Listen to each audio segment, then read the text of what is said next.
नमस्कार दोस्तों, मैं सुनील कुमार चंद्रा ITI के यूट्यूब चैनल पर आपका बहुत बहुत स्वागत है। तो दोस्तों, आज जो हम बात कर रहे हैं वो फिटर हेड थ्योरी से चैप्टर है हमारा ग्राइंडिंग मशीन एवं ग्राइंडिंग व्हील। तो जिसके बारे में हम आगे क्वेश्चन देखते हैं। पहला है ग्राइंडिंग व्हील का मुख्य तत्व है। तो देखिए स्ट्रक्चर, एब्रेसिव, बॉन्ड, ये सभी। तो स्ट्रक्चर भी होता है, एब्रेसिव भी रहता है और बॉन्ड भी। तो ये सभी डी ऑप्शन आपका जो सही है वो ये सभी है। फिर नेक्स्ट कह रहा है कि सिलिकॉन कार्बाइड किस प्रकार का एब्रेसिव है। तो देखिए एक कह रहा है कि सिलिकॉन कार्बाइड किस प्रकार का एब्रेसिव है। पहला है कृत्रिम, फिर बी है क्ले और प्राकृतिक, और इनमें से कोई नहीं। तो देखिए आर्टिफिशियल और नेचुरल दो टाइप के हमारे एब्रेसिव रहते हैं। तो सिलिकॉन कार्बाइड की बात कर रहा है तो जो ए ऑप्शन है वो कृत्रिम है, क्योंकि जो प्राकृतिक में होता है जैसे आपका एमरी हो गया, बालू हो गया, ठीक है, डायमंड हो गया, तो ये सारे होते हैं जो है आपकी प्रकृति के होते हैं। और सिलिकॉन कार्बाइड हो गया और आपका ऑक्साइड हो गया, तो ये सारे चीज़ें जो एब्रेसिव हैं हमारे हैं कृत्रिम में। तो तीसरा क्वेश्चन हम देखते हैं, बाला ग्राइंडिंग व्हील अत्यंत कठोर होता है। तो ये पूछ रहा है कि कौन सा जो हमारा ग्राइंडिंग व्हील होता है वो सबसे हार्ड होता है। तो पहला है रेजिन, फिर है एल्युमिनियम ऑक्साइड, जिंक क्लोराइड और कोरेंडम। तो जो आपका एल्युमिनियम ऑक्साइड होता है वो सबसे हार्ड ग्राइंडिंग व्हील होता है। तो बी ऑप्शन आपका सही है, जो है एल्युमिनियम ऑक्साइड। फिर नेक्स्ट क्वेश्चन है, कोरेंडम एक प्रकार का एब्रेसिव है। तो कोरेंडम की बात कर रहा है तो वो कैसा एब्रेसिव है। जैसे कि अभी ऊपर में सिलिकॉन कार्बाइड का पूछा था और इस बार है आपका तो ये है आपका नेचुरल, फिर आर्टिफिशियल और डायरेक्ट और इनडायरेक्ट। तो यहाँ पे जो आपका प्राकृतिक कोरेंडम जो होता है वो आपका प्राकृतिक एब्रेसिव है। तो ये ऑप्शन आपका सही है, प्राकृतिक। फिर है नेक्स्ट है कोर्स एब्रेसिव कणों का नंबर होता है। तो कोर्स एब्रेसिव कणों का नंबर, देखिए इसमें अलग अलग आपका एब्रेसिव दिए होते हैं कि कोर्स है, मीडियम है, फाइन है, वेरी फाइन है, ठीक है। तो यहाँ पे हम बता दें आपका जो हमारा मीडियम में आपका जो रहता है वो मध्य के, देखिए उन्हीं के बीच मध्य पूछता है। कोर्स की बात कर रहा है तो कोर्स में जो हमारा रहता है वो 10 से 24 होता है। तो ए ऑप्शन आपका वो सही है, 10 से 24। और ऑप्शन में देखिए इन्होंने दिया है 10 से 24, 12 से 24, 20 से 34 और 1 से 10। तो जो ए ऑप्शन आपका वो सही है, 10 से 24 जो है वो कोर्स में रहते हैं। फिर है नेक्स्ट है, निम्न में से कौन सा प्राकृतिक एब्रेसिव नहीं है। प्राकृतिक एब्रेसिव नहीं है उसकी बात कर रहा है। तो देखिए बालू पत्थर, कोरेंडम, डायमंड, तीनों जो हैं वो प्राकृतिक एब्रेसिव हैं। और जो सिलिकॉन कार्बाइड है वो आपका प्राकृतिक एब्रेसिव नहीं है। तो बी ऑप्शन आपका सही होगा, प्राकृतिक एब्रेसिव नहीं है। फिर कह रहा है कि सिलिकॉन कार्बाइड में चूर्णित कोयले की प्रतिशत मात्रा, जो सिलिकॉन कार्बाइड आपका एब्रेसिव रहता है उसमें कोयले की मात्रा कितनी होती है उसको बताना है। तो 32% जो है आपका वह कोयला चूर्णित रहता है। तो सी ऑप्शन आपका सही है। फिर नेक्स्ट क्वेश्चन है आपका, एब्रेसिव कणों को ग्राइंडिंग व्हील की आकृति प्रदान करने के लिए निम्न में से किस बंधक पदार्थ का प्रयोग किया जाता है। तो देखिए सिलिकेट बॉन्ड है, विट्रीफाइड बॉन्ड है और रबर बॉन्ड है। तो यहाँ पे क्या है आपका, तीनों जो हमारे बॉन्ड रहते हैं वो सिलिकेट बॉन्ड भी होता है, विट्रीफाइड भी होता है, रबर बॉन्ड भी होता है। तो डी ऑप्शन इसका सही है, ये सभी। नेक्स्ट क्वेश्चन है आपका, एब्रेसिव कणों का साइज किसे प्रभावित करता है। तो एब्रेसिव कणों का साइज जो है वो किसे प्रभावित करता है। तो देखिए ग्राइंडिंग व्हील की कार्य क्षमता है, ग्राइंडिंग व्हील की संरचना और ग्राइंडिंग व्हील के साइज, उपरोक्त में से कोई नहीं। तो जो आपकी ग्राइंडिंग व्हील की जो कार्य क्षमता है, ठीक है, तो उस पर डिपेंड करता है। तो ए ऑप्शन आपका सही है, ग्राइंडिंग व्हील की कार्य क्षमता। नेक्स्ट क्वेश्चन है, निम्न में से कौन से एब्रेसिव पदार्थ नहीं हैं। देखिए सिलिकॉन कार्बाइड होता है, एल्युमिनियम का ऑक्साइड भी होता है, डायमंड भी होता है, फेरस ऑक्साइड। तो ये ऑप्शन सही है, फेरस ऑक्साइड जो है आपका एब्रेसिव नहीं होता है, बाकी एब्रेसिव होते हैं। नेक्स्ट है, एक लाल रंग भूरे रंग की एक विशेष प्रकार की मिट्टी होती है, ये जो करने पर पिघल जाती है। तो उसमें है विट्रीफाइड बॉन्ड, सिलिकेट बॉन्ड, और चपड़ा बांड और रेजिन बांड। तो जो विट्रीफाइड बांड होता है वो एक भूरे रंग की मिट्टी की तरह होती है, तो वो आपका ये ऑप्शन सही है, विट्रीफाइड बांड। फिर ये नेक्स्ट है, ग्राइंडिंग व्हील का ग्रेड ए किस बांड को प्रदर्शित करता है। तो देखिए अलग अलग सभी के संकेतांक दिए होते हैं, तो यहाँ पे ए बांड का एब्रेसिव वो पूछ रहा है, तो इसमें है आपका कठोर, मुलायम, बहुत अधिक कठोर, इनमें से कोई नहीं। तो जो बी ऑप्शन है आपका मुलायम, वो आपका सही है। नेक्स्ट क्वेश्चन है, निम्न में से बांड के व्हील को कूल सेटिंग बांड व्हील भी कहा जाता है। तो यह है आपका ऑक्सीक्लोराइड, एब्रेसिव, हार्ड, ये सभी। तो जो आपका है ऑक्सीक्लोराइड बांड होता है वो कूल सेटिंग बांड व्हील भी कहा जाता है, तो ये ऑप्शन आपका सही है।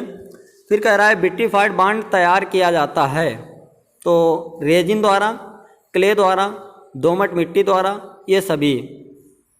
तो जो क्ले द्वारा, ए बी ऑप्शन सही है, क्ले द्वारा विट्रीफाइड बांड को तैयार किया जाता है। फिर नेक्स्ट क्वेश्चन है, टंगस्टन कार्बाइड और सिरेमिक से अपघर्षण के लिए प्रयुक्त पदार्थ को पूछ रहा है। तो हीरा हो गया, एल्युमिनियम ऑक्साइड हो गया, बोरन कार्बाइड हो गया, सिलिकेट बांड हो गया। तो जो आपका टंगस्टन कार्बाइड और सिरेमिक के लिए आपका हीरा, डायमंड जो है वो प्रयोग किया जाता है, तो ए ऑप्शन आपका सही होगा, हीरा।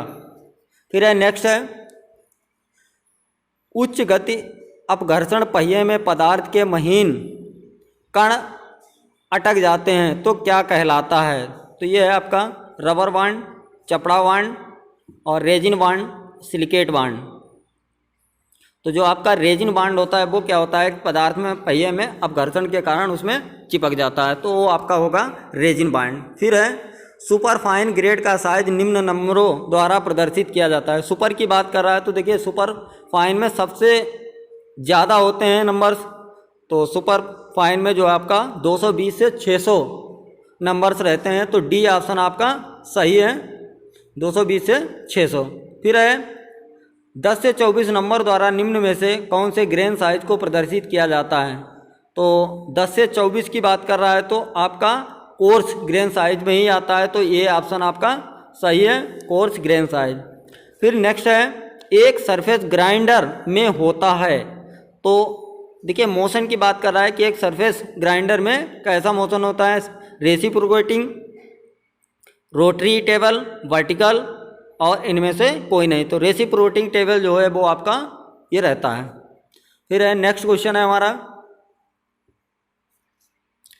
ग्राइंडिंग व्हील का चयन निर्भर करता है कार्यखंड की कठोरता पर, काटे जाने वाली धातु के प्रकार पर, वांछित सतह पर, सतह परिष्कृत पर, उपरोक्त सभी। तो देखिए जो ग्राइंडिंग व्हील का जब चयन किया जाता है तो उसमें आपका कठोरता पर भी डिपेंड करता है, काटे जाने वाली हमारी जो धातु है वो कैसी है, वांछित सतह कितनी स्मूथ सतह है कि नहीं है, तो डी ऑप्शन आपका सही है कि उपरोक्त में से सभी। नेक्स्ट है आपका डी ऑप्शन सही होगा। नेक्स्ट है आपका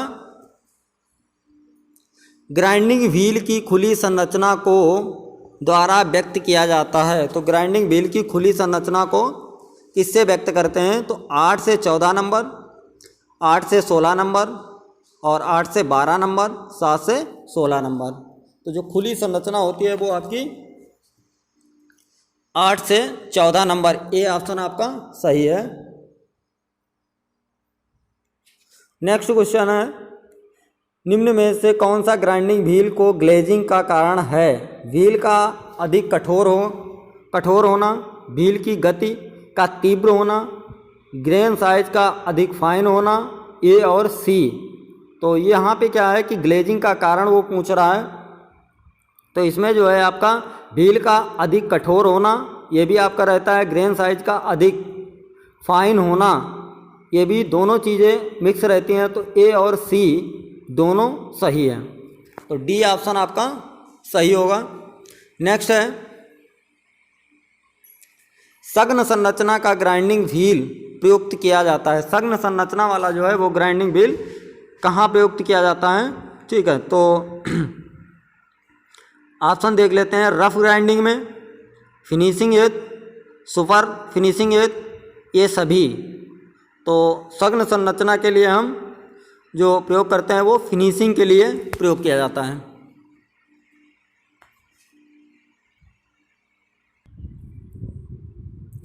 तो नेक्स्ट क्वेश्चन है, रिशार्पनिंग करने के लिए टैप को ग्राइंड करना चाहिए तो थ्रेड्स पर, डायमीटर पर, रिलीफ पर और फ्लूट्स पर। तो इसका ऑप्शन जो है वो आपका फ्लूट्स, डी ऑप्शन सही है।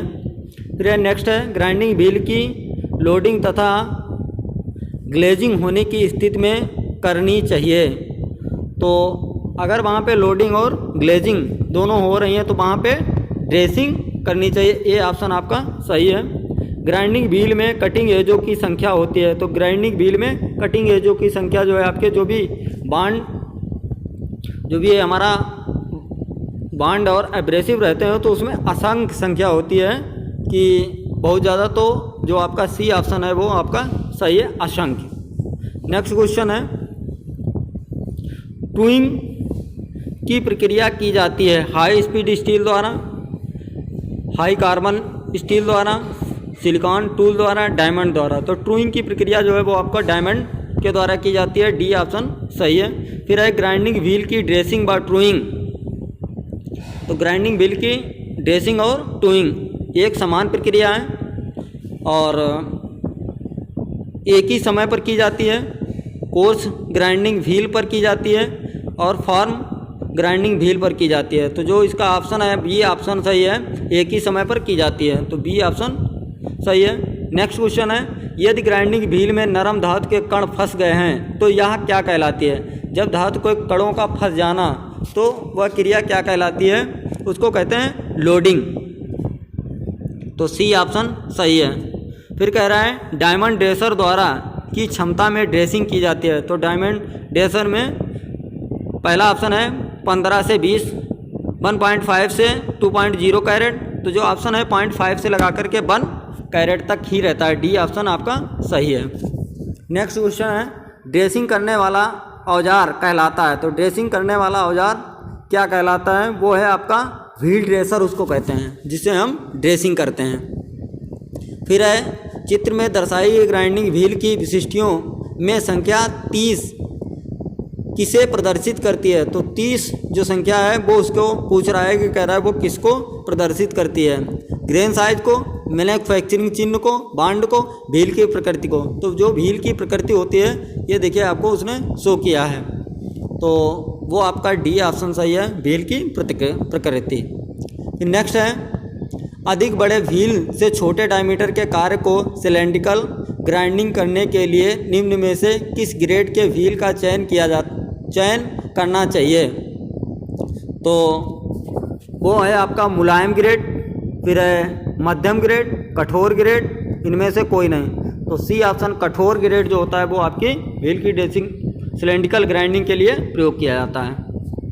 नेक्स्ट क्वेश्चन है,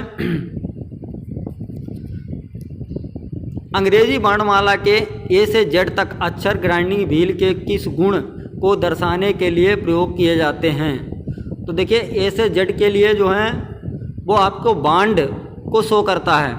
तो बांड में जैसे ये हो गया, आर हो गया, तो इस तरीके से अलग अलग सभी का संकेतांक दिया होता है जिससे हम पहचान लेते हैं ये हमारा कौन सा बांड प्रयोग किया गया है। तो बी ऑप्शन आपका सही है, बांड की कठोरता को शो करने के लिए आपका। फिर है नेक्स्ट है आपका, निम्न में से किस नंबर के द्वारा ग्राइंडिंग व्हील की सबसे अधिक खुली संरचना प्रदर्शित की जाती है? तो सबसे खुली संरचना की बात अगर कर रहा है तो वो है आपका 8, 4, 6, 16। तो जो खुली संरचना होती है वो डी ऑप्शन सही है, 16 होती है। ग्राइंडिंग व्हील का चुनाव कार्यखंड में कठोरता, वांछित सतह, परिष्कृत तथा पर निर्भर करता है। तो पहला ऑप्शन है एब्रेसिव कणों के साइज, मुलायम धातुओं, हटाई जाने वाली धातु, ये सभी। तो जो आपकी हटाए जाने वाली धातु होती है तो वो ग्राइंडिंग व्हील का चुनाव कार्यखंड की कठोरता पर वांछित परिष्कृत पर निर्भर करती है। तो सी ऑप्शन सही है। फिर है नीचे दिए गए चित्र में किस प्रकार का ग्राइंडिंग व्हील दर्शाया गया है? तो ग्राइंडिंग व्हील का देखिए संकेतांक उन्होंने फिगर बना दिया है। अब आपको वो पहचानना है कि कौन सा प्रयोग किया गया है। तो देखिए सॉसर ग्राइंडिंग व्हील है, डिस्क ग्राइंडिंग व्हील है, फ्लेयरिंग कप ग्राइंडिंग व्हील है और टेपर्ड व्हील है। तो सी फ्लेयरिंग आपका ग्राइंडिंग जो कप व्हील है, तो सी ऑप्शन सही है। Next question correct mounting grinding wheel से संबंधित चित्र है। माउंटिंग ग्राइंडिंग व्हील से संबंधित चित्र शो कर रहा है। तो माउंटिंग के लिए आपका देखिए ए, बी और सी और ये सभी। तो माउंटिंग के लिए जो है वो आपके ये तीनों हैं। तो ये सभी डी ऑप्शन आपका सही है, ये सभी।